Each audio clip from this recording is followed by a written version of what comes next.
Let's see. So then once I've created the form and I've created the feed, then I go into the page that I want this form to show up in. And we have a block in Gutenberg called Gravity Forms. So you would just add that block and you can select your form and then it'll drop it right in.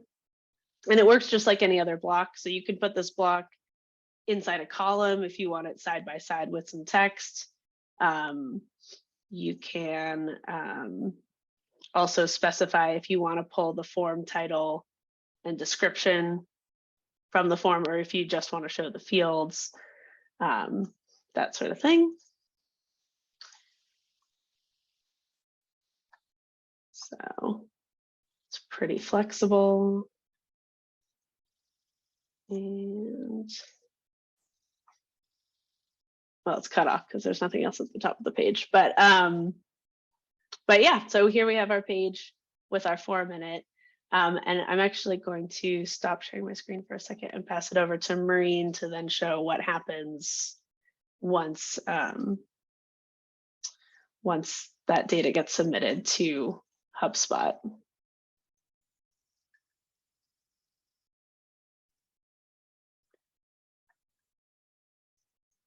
Thank you, Susie. Can you see my screen, my HubSpot? Yeah, okay. So right now I'm on our HubSpot test instance. So everything is fake. So you have created your form in Gravity Form in your P4 website. So now you want to see what is going on the HubSpot side. So you go into your HubSpot instance, marketing, lead capture, forms to access a list of your forms. And normally, the form that Susie has just created in Gravity Form should appear in my list of forms here. I think it's that second one. Have you? Yeah. Ah, yes, this one. Gravity Form Susie test. So you see it's like appears on a non-HubSpot page. So it means this form has not been created in HubSpot, but in another system. If you go into edit,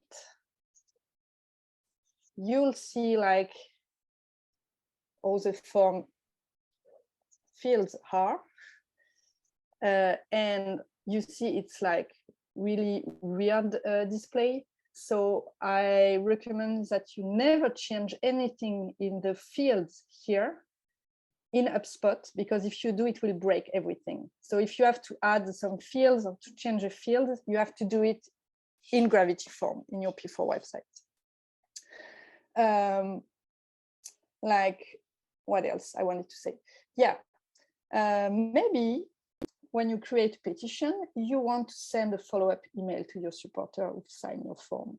So it's something that you can do in Gravity Form, but we recommend to do it in HubSpot, as you can use an email template and you can track the performance of your email. So to do that, you have to go into the edition of your form and into the automation tab here at the top. And like it's kind of a new feature on forms and HubSpot. So you have to create like a very simple workflow. So it means each time someone submits a form on Gravity Form, you will send a thank you email. So it's loading. So you see here, a contact submits Gravity Form Susie test, and you can send an email. So here, if you click here, you can select